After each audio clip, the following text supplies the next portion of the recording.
L'OM se saborde, la décision incompréhensible de De Zerbi. Alors qu'il menait à la mi-temps, l'OM s'est incliné mercredi soir sur la pelouse du Sporting de Portugal, 2-1, après avoir joué en infériorité numérique en deuxième période. Eric Dimeco a pointé du doigt les choix de Roberto De Zerbi, qui a décidé d'effectuer 2 changements à la pause en raison de l'expulsion d'Emerson Palmieri. Réduit à 10 en fin de première période après l'expulsion d'Emerson Palmieri, l'OM a craqué mercredi soir contre le Sporting Lisbonne, 2-1, alors que les Olympiens maîtrisaient la rencontre. Un carton rouge évitable, mais certains choix de Roberto De Zerbi interrogent également, lui qui a décidé de remplacer Arthur Vermeeren par Matt Riley et Mason Greenwood par Amir Murillo à la mi-temps.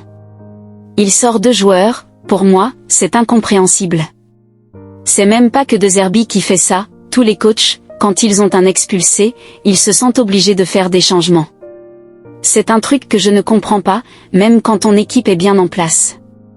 Il sort 2 joueurs, pour moi, c'est incompréhensible, a déclaré Eric Dimeco dans le Super Moscato Show sur RMC. Tu sors Vermeeren qui est ton régulateur, c'est pas un mec qui va vite vers l'avant, par contre, tout ce qu'il fait c'est propre. À 1 de moins, il aurait pu éviter que tu prennes la pression, ressortir les ballons proprement et en plus, il faisait un bon match, donc pourquoi tu le sors ?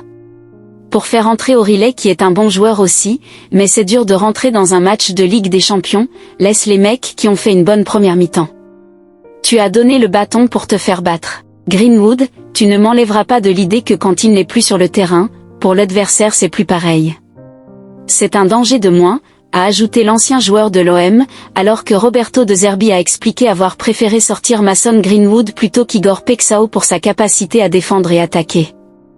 Greenwood depuis le début de la saison, que ce soit contre le Real Madrid ou le PSG, on a vu qu'il faisait des efforts, qu'il avait un peu changé d'état d'esprit par rapport à l'an dernier. Et surtout, c'est un garçon qui peut faire beaucoup de mal en contre et empêcher l'adversaire d'être tout le temps devant tes 18 mètres.